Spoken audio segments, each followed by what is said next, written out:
एक भिखारी था। एक बार रेल सफ़र में भीख मांगने के दौरान एक सूट बूट पहने सेठ जी उसे दिखे। उसने सोचा कि ये व्यक्ति बहुत अमीर लगता है, इससे भीख मांगने पर ये मुझे ज़रूर अच्छे पैसे देगा। वो उस सेठ से भीख मांगने लगा। भिखारी को देखकर उस सेठ ने कहा, तुम हमेशा मांगते ही हो क्या? कभी किसी को कुछ देते भी हो? भिखारी बोला, साहब मैं तो भिखारी हूँ, हमेशा लोगों से ही मांगता रहता हूँ। मेरी इतनी औकात कहाँ कि मैं किसी को कुछ भी दे सकूँ। जब किसी को कुछ दे नहीं सकते तो तुम्हें मांगने का भी कोई हक नहीं है। मैं एक व्यापारी हूँ और लेन देन में ही विश्वास करता हूँ। अगर तुम्हारे पास मुझे कुछ देने को हो तभी मैं तुम्हें बदले में कुछ दे सकता हूँ। तभी वो स्टेशन आ गया जहाँ पर उस सेठ को उतरना था। वो ट्रेन से उतरा और चला गया। इधर भिखारी सेठ की कही गई बात के बारे में सोचने लगा। सेठ के द्वारा कही गई बात उस भिखारी के दिल में उतर गई। वो सोचने लगा कि शायद मुझे भीख में अधिक पैसा इसलिए नहीं मिलता क्योंकि मैं उसके बदले में किसी को कुछ दे नहीं पाता हूँ। लेकिन मैं तो भिखारी हूँ, किसी को कुछ देने लायक भी नहीं हूँ। लेकिन कब तक मैं लोगों को बिना कुछ दिए केवल मांगता ही रहूँगा। बहुत सोचने के बाद भिखारी ने निर्णय किया कि जो भी व्यक्ति उसे भीख देगा तो उसके बदले में वो भी उस व्यक्ति को कुछ ज़रूर देगा। लेकिन अब उसके दिमाग में ये प्रश्न चल रहा था कि वो खुद भिखारी है तो भीख के बदले में वो दूसरों को क्या दे सकता है। इस बात को सोचते हुए दिन भर गुजरा, लेकिन उसे अपने प्रश्न का कोई उत्तर नहीं मिला। दूसरे दिन जब वो स्टेशन के पास बैठा हुआ था तभी उसकी नज़र कुछ फूलों पर पड़ी जो स्टेशन के आसपास के पौधों पर खिल रहे थे। उसने सोचा, क्यों ना मैं लोगों को भीख के बदले में कुछ फूल दे दिया करूं। उसको अपना ये विचार अच्छा लगा और उसने वहां से कुछ फूल तोड़ लिए। वो ट्रेन में भीख मांगने पहुंचा। जब भी कोई उसे भीख देता तो उसके बदले में वो भीख देने वाले को कुछ फूल दे देता। उन फूलों को लोग खुश होकर अपने पास रख लेते थे। अब भिखारी रोज फूल तोड़ता और भीख के बदले में उन फूलों को लोगों में बांट देता था। कुछ ही दिनों में उसने महसूस किया कि अब उसे बहुत अधिक लोग भीख देने लगे हैं। वो स्टेशन के पास के सभी फूलों को तोड़ लाता था। जब तक उसके पास फूल रहते थे तब तक उसे बहुत से लोग भीख देते थे, लेकिन जब फूल बांटते बांटते खत्म हो जाते थे तो उसे भीख भी नहीं मिलती थी। अब रोज़ ऐसा ही चलता रहा। एक दिन जब वो भीख मांग रहा था तो उसने देखा कि वही सेठ ट्रेन में बैठे हैं जिसकी वजह से उसे भीख के बदले में फूल देने की प्रेरणा मिली थी।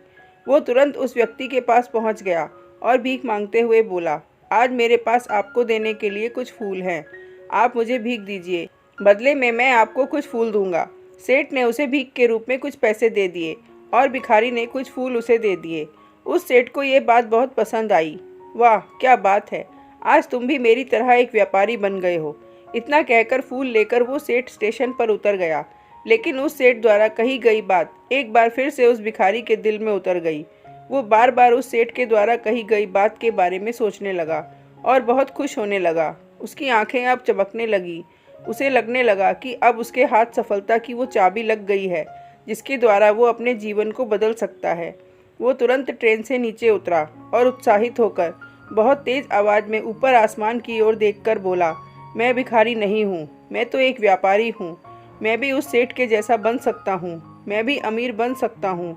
लोगों ने उसे देखा तो सोचा कि शायद ये भिखारी पागल हो गया है। अगले दिन से वो भिखारी उस स्टेशन पर फिर कभी नहीं दिखा। एक वर्ष बाद इसी स्टेशन पर दो व्यक्ति सूट बूट पहने हुए यात्रा कर रहे थे।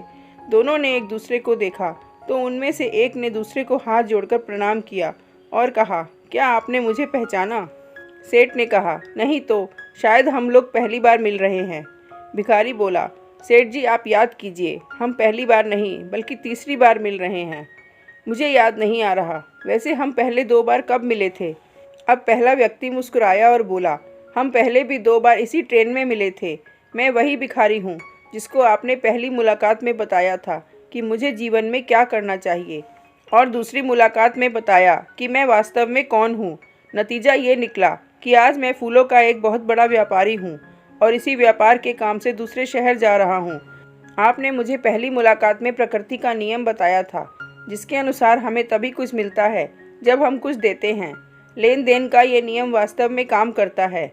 मैंने ये बहुत अच्छी तरह महसूस किया है, लेकिन मैं खुद को हमेशा भिखारी ही समझता रहा। इससे ऊपर उठकर मैंने कभी सोचा ही नहीं था। और जब आपसे मेरी दूसरी मुलाकात हुई तब आपने मुझे बताया कि मैं एक व्यापारी बन चुका हूँ। अब मैं समझ चुका था कि मैं वास्तव में एक भिखारी नहीं बल्कि व्यापारी बन चुका हूँ। भारतीय मनीषियों ने संभवतः इसीलिए स्वयं को जानने पर सबसे अधिक जोर दिया और फिर कहा, सो हम, शिवो हम। समझ की ही तो बात है। भिखारी ने स्वयं को जब तक भिखारी समझा वो भिखारी रहा। उसने स्वयं को व्यापारी मान लिया, व्यापारी बन गया। जिस दिन हम समझ लेंगे कि मैं कौन हूँ, अर्थात मैं भगवान का अंश हूँ, तो फिर जानने समझने को रह ही क्या जाएगा।